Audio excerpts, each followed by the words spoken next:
Hey guys, Zack here, and welcome back to another action figure review, and today we'll be taking a look at the NECA Godzilla 1964. Now, this version of Godzilla comes from the 1964 film Godzilla Against Mothra, even though for most of my life I remembered this movie as being Godzilla vs. Mothra, but I guess it's Godzilla Against Mothra, so yeah.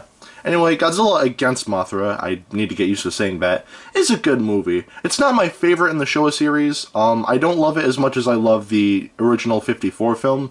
In fact, I even think that, King Kong vs. Godzilla is still a better movie than that, but Godzilla Against Mothra I still feel like is a very good movie, and you should definitely check it out if you haven't already. So, yeah. Anyway, with all that out of the way, before we take a look at Godzilla himself, we have an accessory to look at, which is this Atomic Breath piece, which is just a repaint of the one that came with GMK.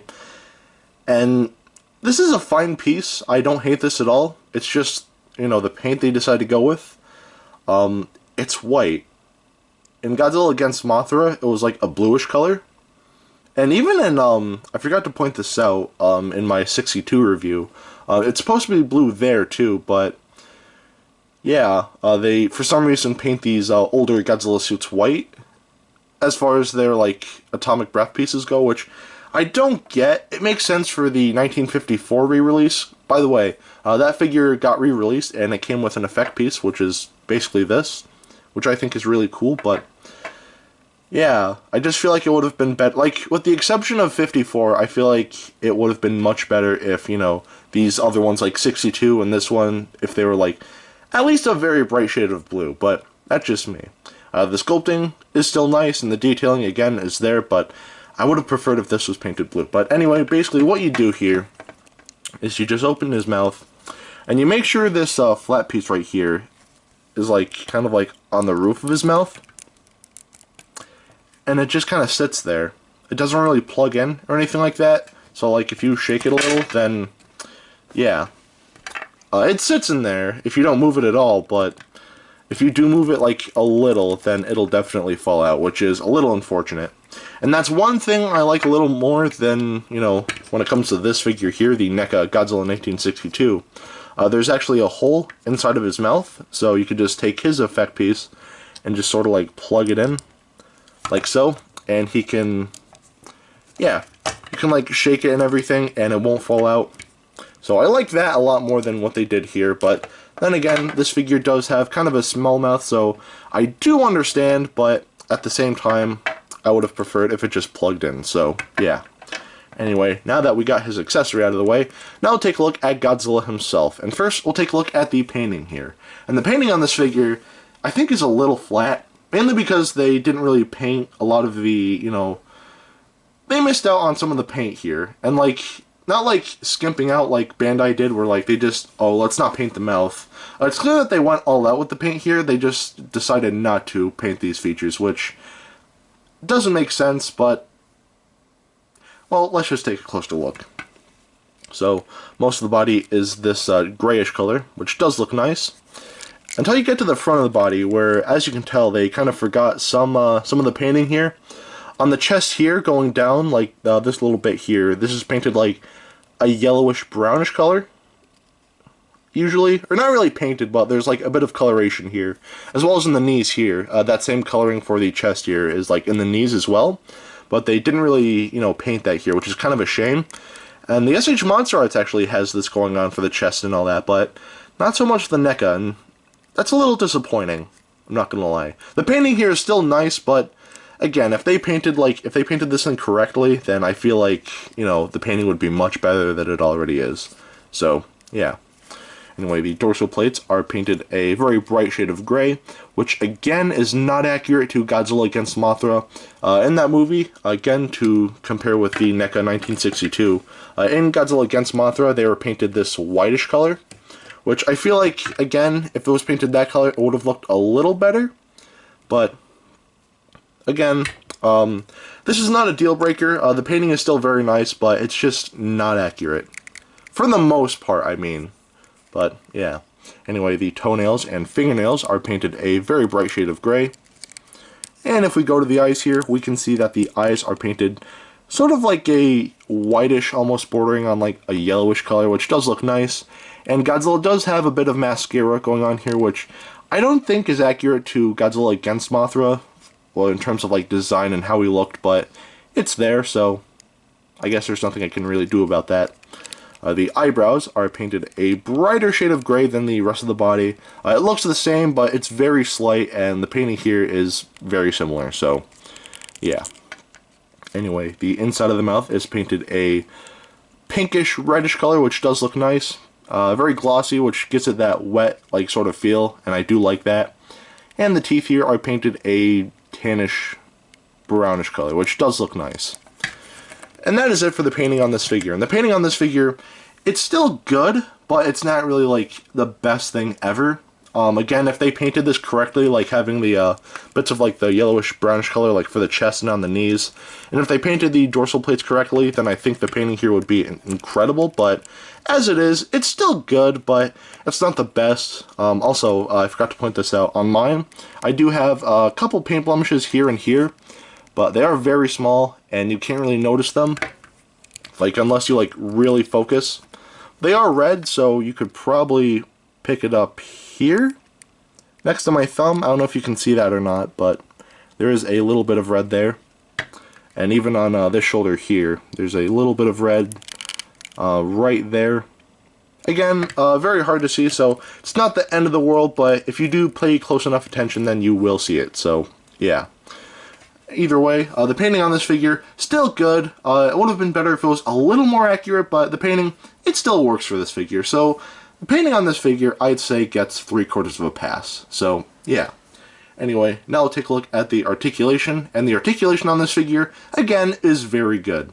It's slightly better than the 62s, but not by much. I say better because there's an extra joint in the tail, but we'll talk about that later on. So, to begin with, the mouth can close and open, like so.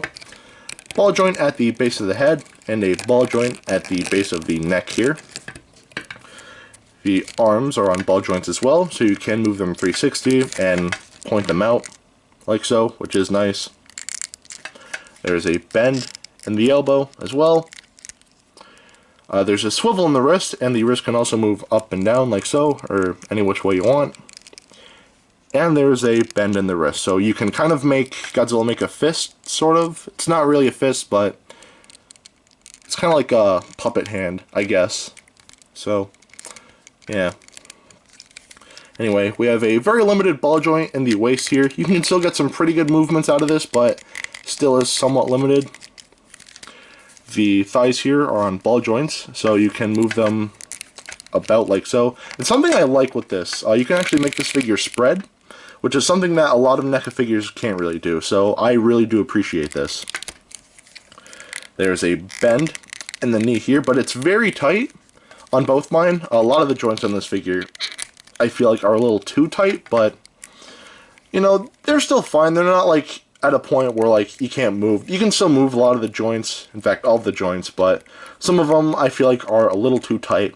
And something I will say right off the bat, if you haven't collected any NECA figures and you plan on collecting them, then just as a warning, when you take it out of the box, the joints will be very tight.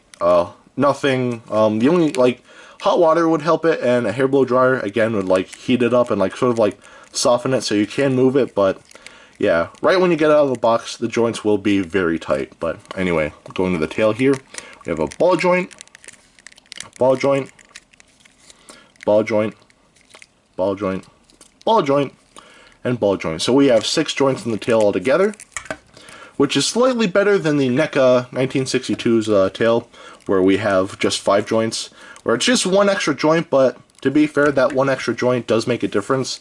You can put the tail in some pretty cool poses. Here you could sort of like make an S, which I think looks very nice.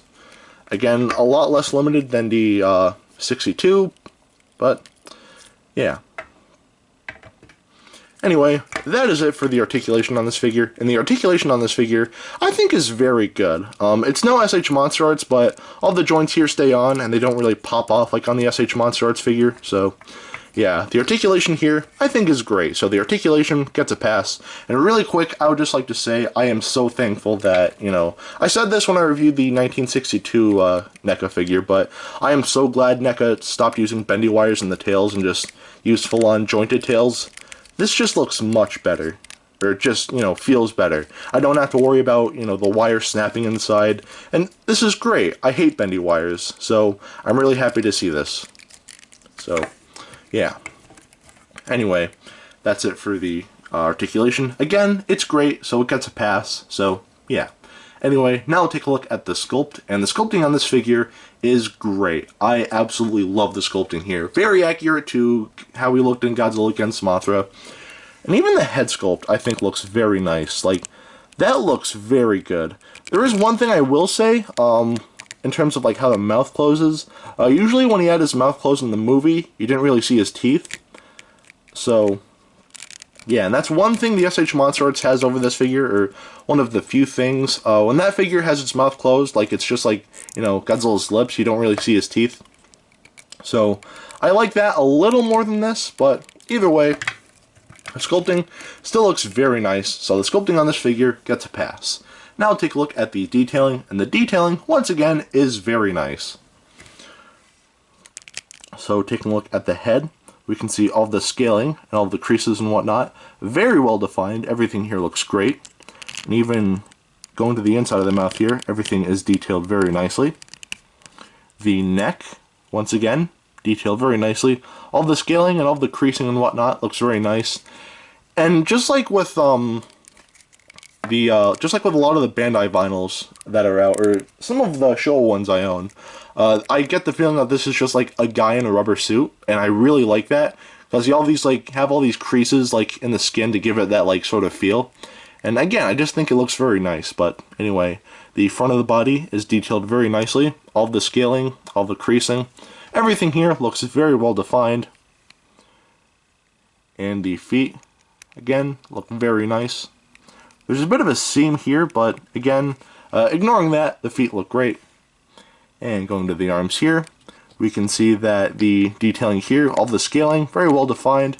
And even in the hands, everything here is detailed very nicely. The body here, once again, looks great. The scaling, everything looks very spot on to how he looked in Godzilla against Mothra. Very well defined, and it looks great. And even the dorsal plates are detailed very nicely as well. So, yeah. And that's pretty much it for the detailing on this figure. And the detailing on this figure, once again, is great. So, at the end of the day, the detailing on this figure gets a pass. So, should you get this figure? Honestly, yes. Just to bring in the 1962 here. To be honest, the painting here, I like a little more than the painting here, but the articulation here is much better. The sculpting, I'd prefer. Like, this is still a great figure, 62, don't get me wrong, but there's just something about 64 that's just a little better than this. The articulation is a lot more unlimited than the 62. So, yeah, the only thing I like more about the 62 would be the paint, but other than that, I think that these are two great figures. They both come with accessories, which, again, as I stated at the beginning of the video, this one just kind of like plugs into his mouth, and this one just kind of sits there. So I do prefer the one that does kind of just, you know, plug into its mouth and not really this, because if you shake that, then it's just going to come out, but if you shake this, it's going to stay in there. So I do like that. Again, I feel like the joint in the jaw might break over time if you do display it with this inside, but at least like it stays in there, like, you know, it stays in there for like a long time. It's not like this where like it would still stay in there, but if you move it just like slightly, then that'll come out.